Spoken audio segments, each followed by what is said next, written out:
Welcome to this video, another 15 minutes game, bazilio. But he doesn't want to start. It seems. Okay, now here we go. What should we play? King's Indian? No, let's play a Nimzo. Queen's Indian defense or Bogo-Indian. Okay, we play Bogo-Indian Indian. I think we can play something like a5 here.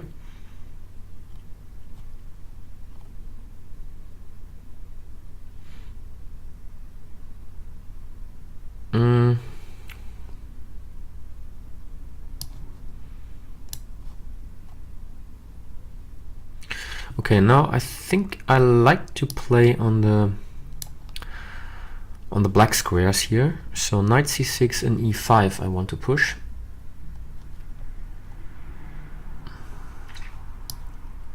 Let's castle here. And then I guess knight c6 followed by e5.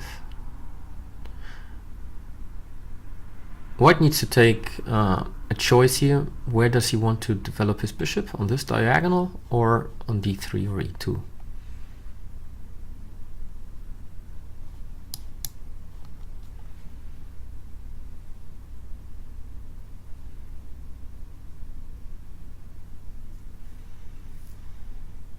I think e5 would be a weakness.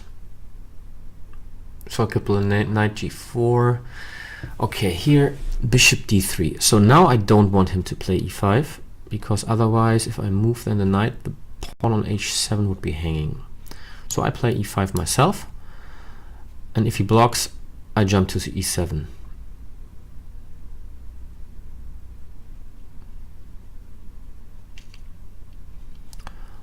Might be an option to go to f4 later on.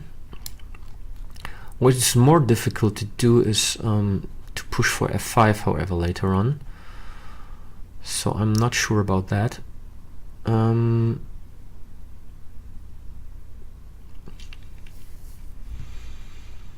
I can play knight g6, knight f4, or knight h5, knight f4. So f4 is a nice place for a knight. But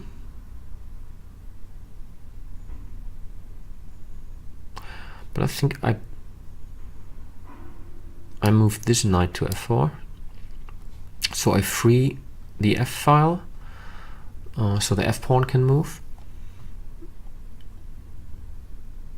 and this knight might also be more important here on h4 to try to get rid here of some defenders.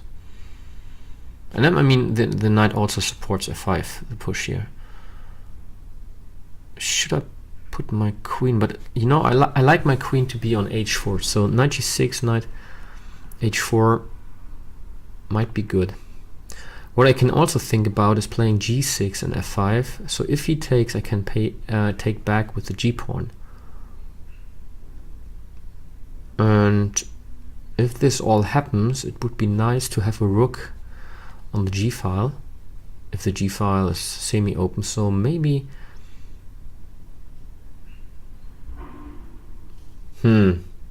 where does he want to go?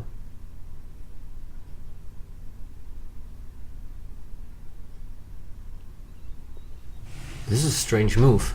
I mean, I can just play h6 and kick him away, and I win a tempo here. Is knight f4 even better? After g3, I maybe jump to h3 with my knight, so I think I just kick him away here. So this was just losing time for white.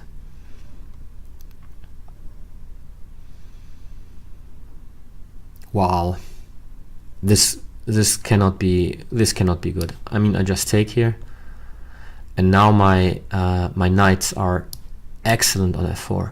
So the other knight will also jump to g6, my queen will come to h4, this pawn is lost. I mean, this is winning for me already, I think. I'm surprised that he plays knight h3. Didn't he see this move? Strange.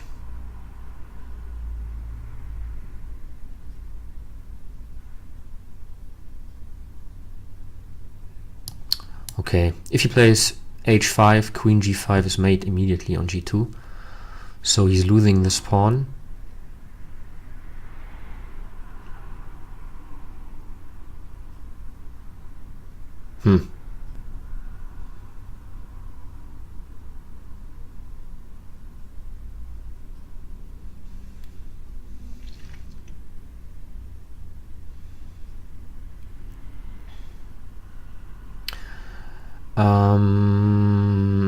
Taking here, he takes, queen take, threatening mate. Is there something better? Queen d7, king h1, otherwise it's a check and checkmate.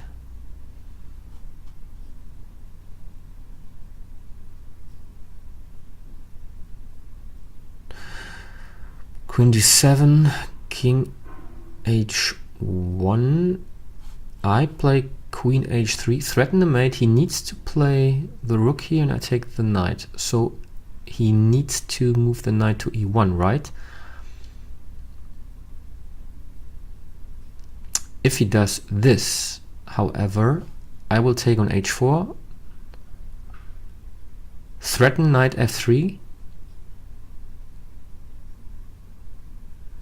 So he needs to play rook to g1 afterwards.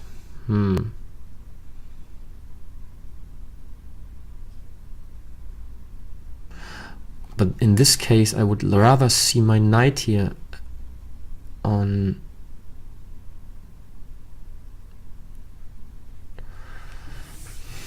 h3.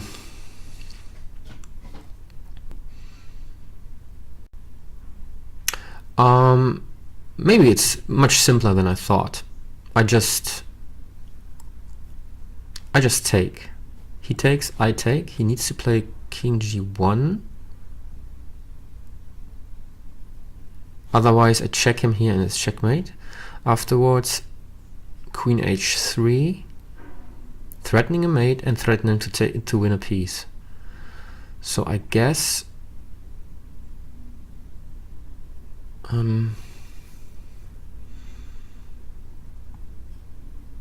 I'm just winning this pawn. Yeah, for sure I win this pawn, but he might just play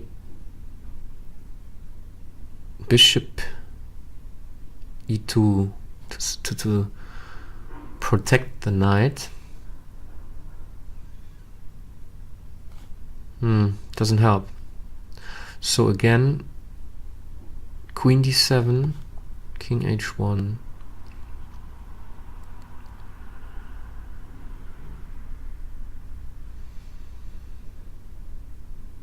Play queen h3. He needs to play knight to e1.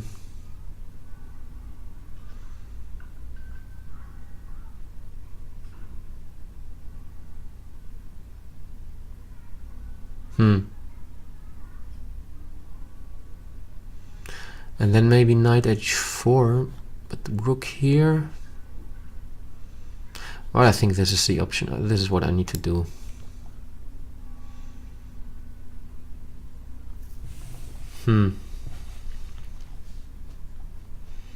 I mean, I will win this pawn anyway, so I'm a healthy pawn up.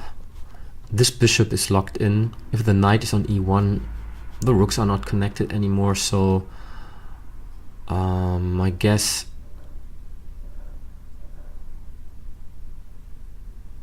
this should be good for me anyway.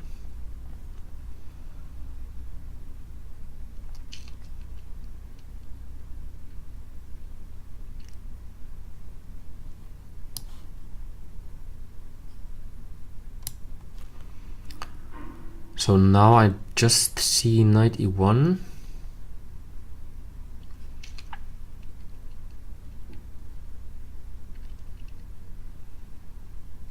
Maybe even more interesting is, instead of taking with the knight, what does he do? I mean, here I just take and it's checkmate. I thought taking with the queen on h4 would be nice, because then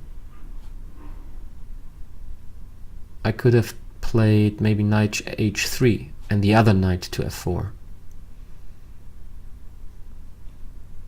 Yeah, he resigned. Thanks for watching.